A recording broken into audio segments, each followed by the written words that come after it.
मैं 30 की हो चली हूँ। मेरा मानना है कि सबको अपने अपने हिस्से की लड़ाई लड़नी पड़ती है। एक लड़ाई मैंने भी लड़ी थी उस समय जब मैं 3rd ईयर में थी। पर आज जिंदगी मेरे लिए सांसों का एक पुलिंदा बन चुकी है जिसे मुझे धोना है और मैं धोए जा रही हूँ नितांत अकेली। मैं नहीं जानती कि मेरी कहानी सुनकर कितनी युवतियाँ मुझे मूर्ख कहेंगी, कितनी मेरे साहस को सराहेंगी, ये जानने के बाद भी कि मेरे साहस ने ही मुझसे मेरे माता पिता छीने, वह प्यार छीना जो मेरे लिए बेशकीमती था। आज कोई नहीं है जिसे मैं अपना कह सकूं। केवल और केवल एक हताशा है जो हर पल मेरे साथ रहती है और मेरी जीवन संगिनी बन चुकी है। आज मैं एक कॉलेज में लेक्चरर के पद पर नियुक्त हूँ। स्टूडेंट्स को पढ़ाते समय जब कभी किताब खोलती हूँ तो मेरी यादों की किताब के पन्ने तेजी से उल्टने पलटने लगते हैं। मुझे याद आ जाते हैं कॉलेज के वे दिन जब मेरी मुलाकात आकाश से हुई थी। मैं अपनी सहेलियों में सबसे ज्यादा सुंदर थी। मेरी बड़ी बड़ी हिरनी सी बोलती आंखों, गोरे चिट्टे छरहरे शरीर और कमर तक लहराते बालों पर ही तो वह मरमिटा था। आमतौर पर बीए फाइनल या एमए करते करते परिवार में लड़कियों की शादी तय करने की प्रक्रिया शुरू हो जाती है। कुछ लड़कियां अपने माता पिता द्वारा पसंद किए गए लड़कों के साथ शादी करके अपनी गृहस्थी बसा लेती हैं, तो कुछ अपने प्रेमी को वर के रूप में पाकर नई जिंदगी की शुरुआत कर लेती हैं। कॉलेज में इस उम्र की लड़कियों के बीच अधिकतर भावी पति ही चर्चा का विषय होते हैं। एक दिन मेरे और सहेलियों के बीच इस बात पर बहस छिड़ गई कि शादी से पहले मंगेतर या प्रेमी के साथ क्या सेक्स उचित है।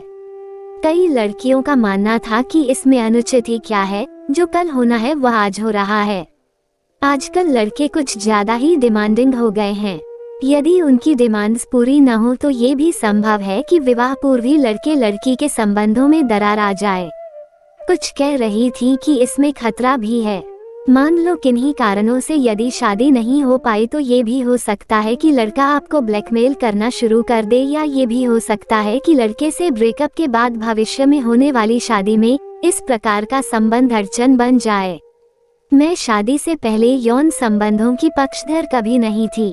मेरी नज़र में ऐसे रिश्ते कैलकुलेटेड होते हैं जो मात्र लड़की का शरीर पाने के लिए बनाए जाते हैं।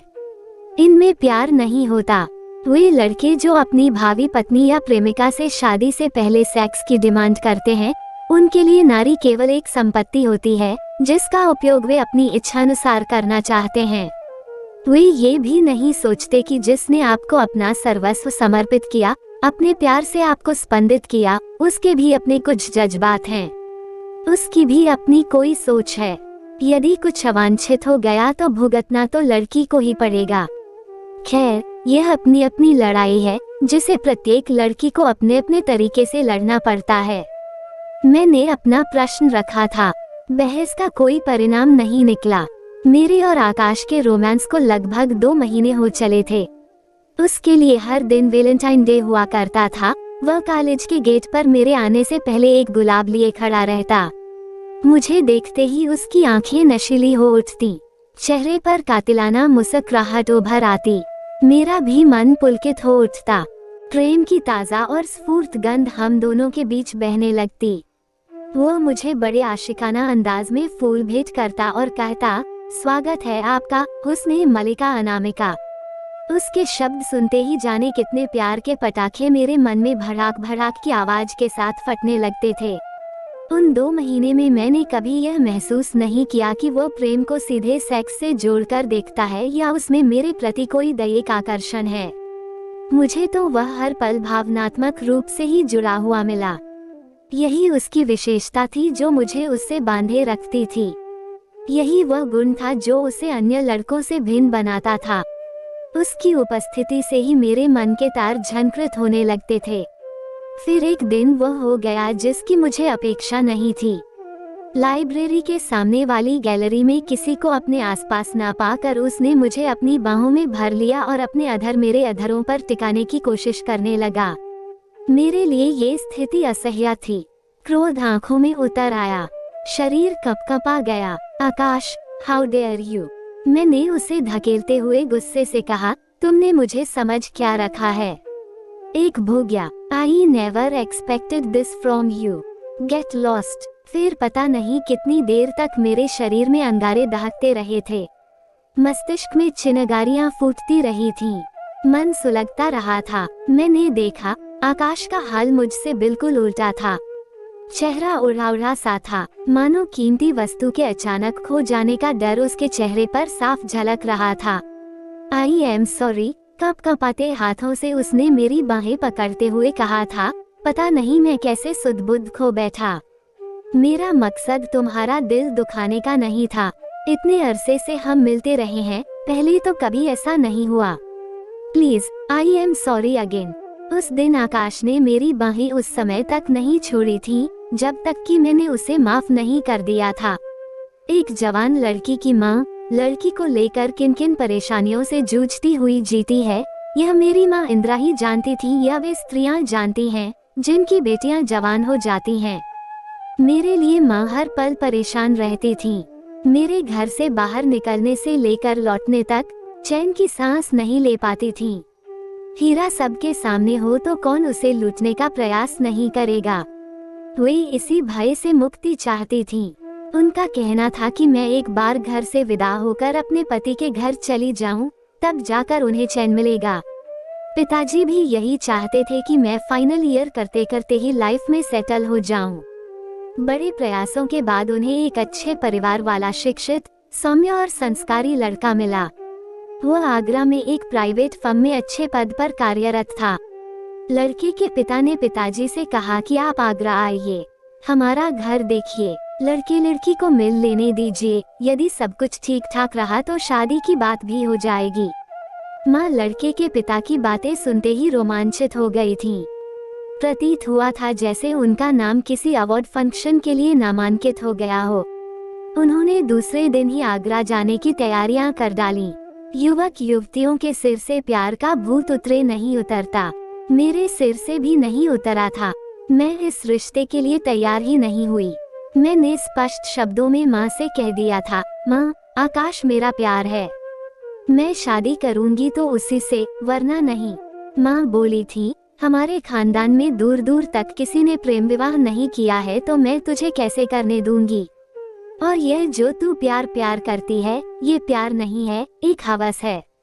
जैसे ही यह खत्म हुई वैसे ही प्यार का नशा भी उतर जाएगा। तुझे शादी तो हमारी इच्छा से ही करनी पड़ेगी, यह नहीं होगा माँ, मैंने स्पष्ट कहा। इससे बेहतर है कि मैं जिंदगी भर कुंवारी ही रहूं, और यदि हमारे मन मुताबिक नहीं हुआ तो हम दोनों तुझसे रिश्ता ही तोड़ लेंगे। माँ अपना आपा खो चुकी थी। अंततः मैं आगरा जाने के लिए तैयार हो गई थी। आगरा में मैंने लड़के से मिलते ही अपने संबंध के बारे में सब कुछ साफ साफ बता दिया था। लड़का सुलझा हुआ था, पीढ़ियों और विचारों के अंतर को भली भांति समझता था। उसने ही इस शादी से इनकार कर दिया। अब माँ को अपनी परेशानियों का अंत आसपास कहीं भी दिखाई नहीं दिया। निवाला हर बार मुंह के पास आते आते नीचे गिर जाता था। लड़का पसंद आता भी तो शादी की बात किसी न किसी कारण से अधूरी रह जाती। फिर धीरे धीरे उनकी हताशा ने मेरे सुख में ही अपना सुख तलाशना शुरू कर दिया। उन्होंने अपने मन में मेरे और आकाश के प्यार को रोकने के लिए जिद का जो बांध रखा था, समय के साथ साथ वह टूटने लगा। पहले कुछ दरारें दिखाई दी, फिर समूचा बांध ही ध्वस्त हो गया। फिर एक दिन पिताजी की उपस्थिति में माँ ने मुझे अपना फैसला सुना दिया। हमें तेरी और आकाश की शादी मंजूर है। उसे एक दिन माता पिता के साथ बुला लो, उनकी सहमति मिलते ही हम तुम दोनों की सगाई कर देंगे। ये सुनकर जो खुशी मुझे मिली थी, उसका वर्णन ठीक तरह से कर ही नहीं पाऊंगी। ओपोर से प्यार शोर मचा रहा था, जीत जश्न मनाने लगी थी। आकाश का हाल भी मुझ जैसा ही था।